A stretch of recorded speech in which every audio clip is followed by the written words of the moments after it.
Så springer vi lige til AGF, Jan Skovby. Det gik jo ikke. Nej, og man må sige, du er jo rimelig barsk i dagens udgave af Aarhus Stiftstidende her. Et billede af træneren Erik Rasmussen. Fyr ham, siger du. Kan du lige uddybe, hvorfor er det, der skal til? Altså, jeg var jo en af de varmeste fortaler for ham, da han blev ansat. Og jeg synes stadigvæk, at den måde, jeg gerne vil spille fodbold på, er den rigtige. Og også den rigtige for en klub som AGF. Men man må sige, når man har haft 5 A-landsholdsspillere, hvoraf de 3 af dem skal med til VM-slutrunde. Han har 2 21-landsholdsspillere, en liga-landsholdsspiller, plus en, synes jeg, derudover ganske udmærket trup. Og man så i den grad formår at formøble det, så har man simpelthen ikke gjort sit arbejde godt nok. Og det der specielt at gå, altså AGF scorer 2 mål i 7 hjemmekampe på et tidspunkt, hvor de skal redde livet. Det er jo et noget barsk trin at tage som førende, hvad kan man sige, mediepersonlighed i Aarhus, at du går ind og siger, fyr ham. Burde AGF ikke selv få reddet de kastanjer ud ind? Jo, men det tror jeg da så sandelig også, de er i gang med. Altså, det skulle da undre mig meget, men jeg har jo før taget fejl, har vi desværre set. Ja. Om ikke AGF ender med at fyre Erik Rasmussen i løbet af de kommende dage. Ja. Lad os nu sige, at Jan Skovby, han havde skrevet sådan om John Faxe, da det gik værst oppe i Randers. Hvordan ville du have haft det med det? Jamen det ved jeg ikke. Jeg kan ikke sætte ord. Jo, det vil jeg gerne prøve på. Jeg er chokeret. Hvorfor? Over det der. Jamen jeg vil ikke kommentere AGF. Nej, jamen, hvad er det, du mener, at der går over grænsen? Jeg vil gerne kommentere det der. Jamen det der, det er magtmisbrug. Det er usmageligt. Og det har jeg også sagt til Jan inden. Jeg har ikke set den før nu, lige inden vi gik i studiet. Jeg er faktisk ham. Og det har ikke noget med... Jamen er det ikke okay, at en mand med indsigt i sport... Jamen I kender de etiske regler inden for journalistik bedre end jeg gør.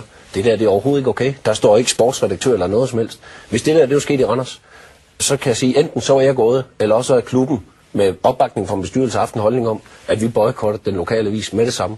Det kunne man have gjort mange gange i Aarhus, men det der, det går så langt over grænsen. Det er så usmageligt, og det der, det er ikke en lokal avis værdigt. Det der, det er svineri. Direkte svineri. Og jeg vil opfordre alle oceaner til at boykotte den avis.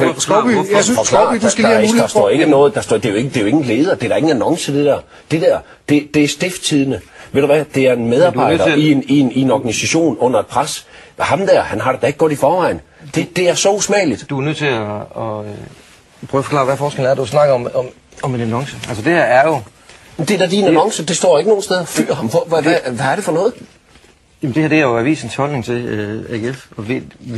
Jamen der står ikke, det er en leder nogen steder. Der må der være nogle etiske regler inden for jeres fag. Men Jacob, det her er jo udtryk for... Det her er jo udtryk for, at det fodbold, Superliga-fodbold i Randers og i Aarhus er noget, der optager utrolig mange mennesker. Her kan man sige, at der er en vis, der går ind og spiller med på de følelser. Det er jo også med til at bakke op. Man udnytter de følelser, og det synes jeg ikke er okay. Jamen, det her, det er direkte svineri, og det er uetisk. Jan, du skal lige have lov til at svare på det. Jamen jeg kan ikke helt stå, hvad Christine går på, hvis der har stået sportsredaktør i Kolen og fyr ham, så havde det været ok, eller hvad? Jamen så kunne folk da forholde sig til, at det er avisens holdning. Det er avisens holdning. Det er jo klart. Ja, det er avisens holdning. For det første, så synes jeg, I har en forpligtelse som lokalavis. I lever også og AGF og det lokale hold. Du synes ikke, vi har bakket dem op? Nej, det synes jeg ikke. Ved du hvad, I en flok rygklapper, som ikke laver andet. Jeg synes det der, hvis jeg har studeret i Aarhus i 5-6 år, jeg vil være harm over det der. Altså, jeg kan godt lide Aarhus og så videre. Der er mange, der tror, at jeg ikke kan det. Det kan jeg godt. Det kan da forhåbentlig, men du er nødt til at tænke på... Men jeg synes, det er svineri. Du sidste 5 dage op til kampen her, der har vi ført den ene glimrende artikel efter den anden om, at det skulle folk oceanske kultur støtte. Hvis du mener og hvis du, ja, lige præcis, hvis du mener andet, ikke? I går så forsiden ud, var det et stort billede med et AGF-logo her, hvor der står, kom så det hvide, eller opfordring til at komme ud. Ja, så sælger jeg aviser. Og I spiller på folks følelser, det er I da fuldstændig ret i. Men det er det, vi gør. Sådan er det jo at lave avis. Det er jo det, det handler om. Men ved du hvad, der må også være noget etik og moral. Ja, er det ikke sådan, showbiz er, Jacob Nielsen? Er det ikke sådan, vi er? Er det ikke showbiz, det her? Det er fair nok, og det har vi også levet under. Og jeg har selv været i den situation, at medierne, jeg tror det er over 100 gange, jeg har fået den holdning fra journalister. Og det er fair nok, sådan er spillet. Men det der, det er ikke i orden. Og jeg er sikker på, jeg kan ikke vide, om der kan ligge en retssag eller noget andet juridisk i spil her. Men det der, det er så amoralsk, at det lugter af helvede til. Ved du hvad, der står ikke sportsredaktør, kolon, der står ikke avisen mener eller et eller andet. Det der, det er ikke okay. Og jeg kender ikke jeres etiske regler, ikke godt nok. Men hvad man kan stå model til. Og ved du hvad, jeg har den største sympati for det menneske. Og det han gennemløber. Ja, ved du hvad, så skal I bare skrive, og så skal I kende reglerne. Det der, det er ikke i orden. Du kan lave din leder. Det er også det, vi har gjort, Jacob, for fanden. Det er du ikke, Jamen, det så er ikke skriv det dog. Jamen, det står der også i avisen. Du må sgu da læse avisen. Som du selv siger, du ikke har set den endnu, Jacob. Du er nødt til at sætte ind ting, for du bare sidder og hælder galt ud over det hele. Jeg kan se det. Vi bliver lige så står der komme også, videre. Jan Skovby, der er jo ingen tvivl om, at du mener, at det er på tide, at AGF skiller sig af med Erik Rasmussen.